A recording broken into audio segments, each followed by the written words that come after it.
بسم اللہ الرحمن الرحیم۔ پارٹ نمبر 19، اسلام کیا ہے؟ تالیف حضرت مولانا محمد منظور نعمانی نور اللہ مرقدہ۔ اس کا 7واں سبق ہے معاملات میں سچائی و ایمانداری اور عقل حلال و حقوق العباد کی اہمیت۔ کچھ باتیں پچھلے پارٹ میں آ چکی ہیں، اس پارٹ میں جو پڑھا جا رہا ہے پاک کمائی اور ایماندارانہ کاروبار۔ پھر اسلام میں جس طرح کمائی کے ناجائز طریقوں کو حرام اور ان سے حاصل ہونے والے مال کو خبیث اور ناپاک قرار دیا گیا ہے، اسی طرح حلال طریقوں سے روزی حاصل کرنے اور ایمانداری کے ساتھ تجارت اور کاروبار کرنے کی بڑی فضیلت بتائی گئی ہے۔ ایک حدیث میں ہے، رسول اللہ صلی اللہ علیہ وسلم نے ارشاد فرمایا، حلال کمائی کی تلاش بھی دین کے مقررہ فرائض کے بعد ایک فریضہ ہی ہے۔ ایک دوسری حدیث میں اپنی محنت سے روزی کمانے کی فضیلت بیان کرتے ہوئے آپ نے ارشاد فرمایا کہ کسی نے اپنی روزی اس سے بہتر طریقے سے حاصل نہیں کی کہ خود اپنے دستے بازو سے اس کے لیے اس نے کام کیا ہو، اور اللہ کے نبی داؤد علیہ السلام کا طریقہ یہی تھا کہ وہ اپنے ہاتھ سے کچھ کام کر کے اپنی روزی حاصل کرتے تھے۔ ایک اور حدیث میں ہے، حضور صلی اللہ علیہ وسلم نے ارشاد فرمایا، سچائی اور ایمانداری کے ساتھ کاروبار کرنے والا تاجر قیامت میں نبیوں اور صدیقوں اور شہیدوں کے ساتھ ہوگا۔ معاملات میں نرمی اور رحم دلی۔ مالی معاملات اور کاروبار میں جس طرح سچائی اور ایمانداری پر اسلام میں بہت زیادہ زور دیا گیا ہے اور اس کو اعلیٰ درجے کی نیکی اور ذریعہ قرب خداوندی قرار دیا گیا ہے، اسی طرح اس کی بھی بڑی ترغیب دی گئی ہے اور بڑی فضیلت بیان کی گئی ہے کہ معاملہ اور لین دین میں نرمی کا رویہ اختیار کیا جائے اور سخت گیری سے کام نہ لیا جائے۔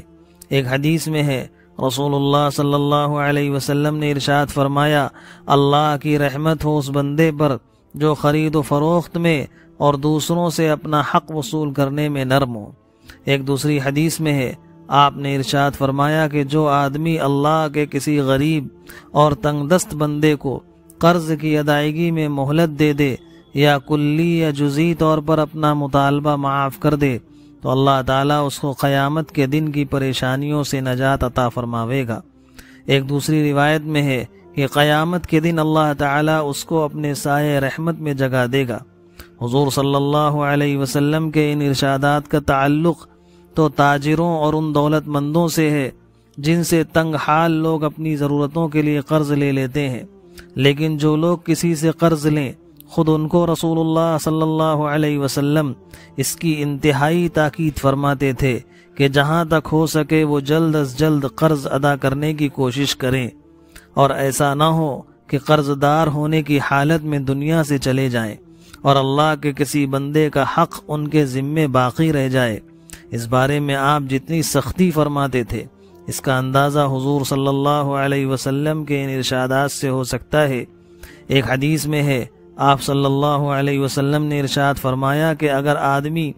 راہ خدا میں شہید ہو جائے تو شہادت کے طفیل اس کے سارے گناہ بخش دیے جائیں گے، لیکن اگر کسی کا قرض اس کے ذمے ہے تو اس سے اس کی گردن شہید ہو کے بھی نہ چھوٹے گی۔ ایک اور حدیث میں ہے، آپ صلی اللہ علیہ وسلم نے ارشاد فرمایا، اس پروردگار کی قسم جس کے قبضے میں محمد کی جان ہے، اگر کوئی شخص راہ خدا میں شہید ہو، پھر زندہ ہو اور پھر شہید ہو اور پھر زندہ ہو اور پھر شہید ہو اور پھر اس کے ذمے کسی کا قرض باقی ہو تو اس قرض کے فیصلے کے بغیر وہ بھی جنت میں نہیں جا سکے گا۔ مالی معاملات اور حقوق العباد کی نزاکت کا اندازہ کرنے کے لیے بس یہی 2 حدیثیں کافی ہیں۔ اللہ تعالیٰ توفیق دے کہ ہم بھی ان کی اہمیت اور نزاکت کو سمجھیں اور ہمیشہ اس کی کوشش کرتے رہیں کہ کسی بندے کا کوئی حق ہماری گردن پر نہ رہ جائے۔ معاملات کے تعلق سے یہ جو 7واں سبق ہے 3 پارٹ میں مکمل ہوا ہے، اس کو بار بار سنیں اور اپنے اپنے معاملات درست کریں۔ اللہ پاک ہم سب کو حلال اور برکت والی روزی عطا فرمائے اور حرام اور مشکوک روزی سے ہماری اور ہماری نسلوں کی حفاظت فرمائے۔ 19واں پارٹ مکمل ہوا۔